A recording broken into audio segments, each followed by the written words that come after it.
आज हम लोग हरियाणा के जिला रोहतक और रोहतक के गांव बैणी मातो में आप लोगों के बीच में है। हम यहाँ पे अनुसूचित जाति समुदाय का जो मोहल्ला है, कॉलोनी है, वहाँ पर आए हुए हैं।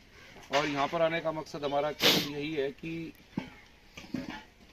जिस जगह हम खड़े हुए हैं सामने ही हमारे समाज के एक परिवार का घर है और उस परिवार में एक छोटी बच्ची है जो नाबालिग है।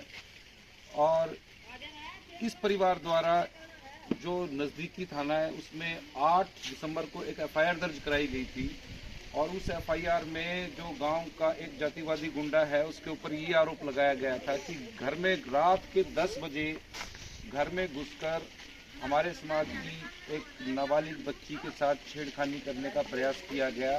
उस लड़के को मौके पर पकड़ा गया और मौके पर पकड़कर तुरंत 112 नंबर पर कॉल की गई।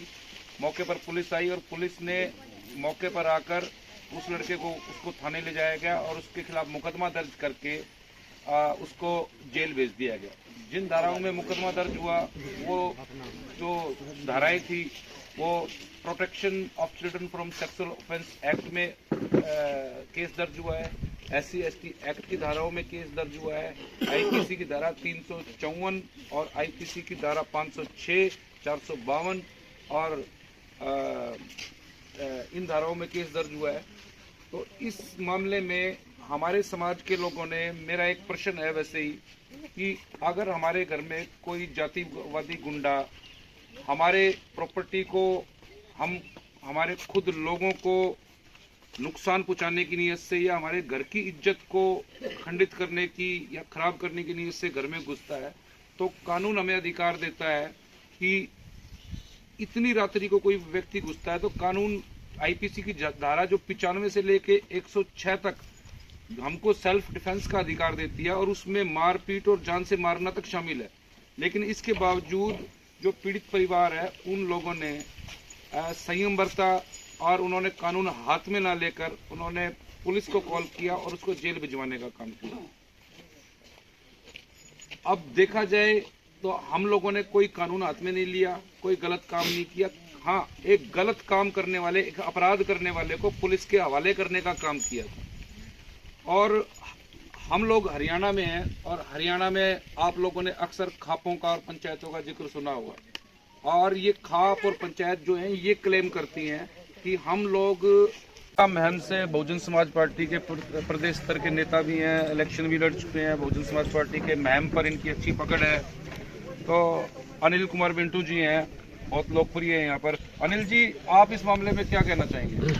देखो, बैणी मातो गांव में जो ये घटना, ये फरमान अनुसूचित जाति के खिलाफ जारी किया गया है, ये बहुत ही शर्मनाक घटना है।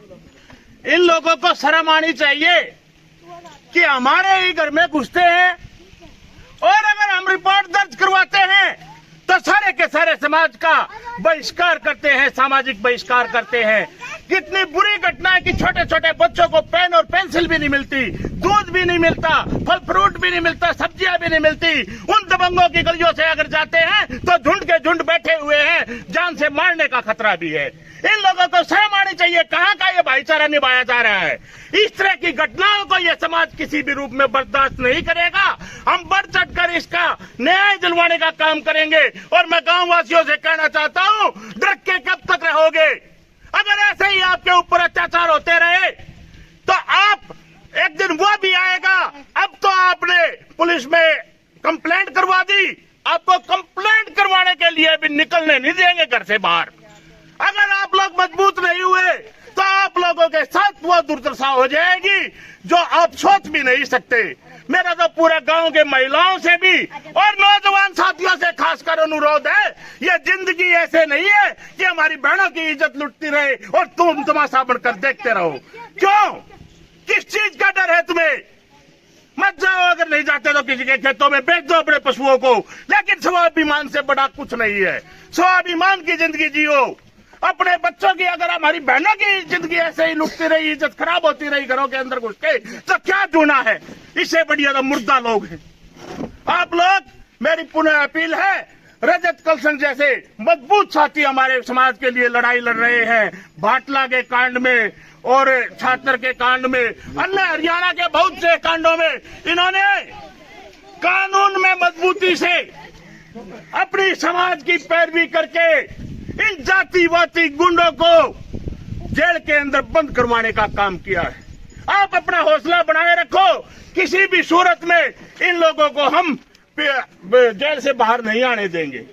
आप लोगों को डरने की जरूरत नहीं है, अपने स्वाभिमान से समझौता करने की जरूरत नहीं है। अपनी बहन बेटियों की इज्जत के लिए आप तन मन धन से मजबूत होकर के खड़े रहो। अगर आपकी इज्जत है, आपका स्वाभिमान है और जिस दिन आप खड़े होगे तो किसी की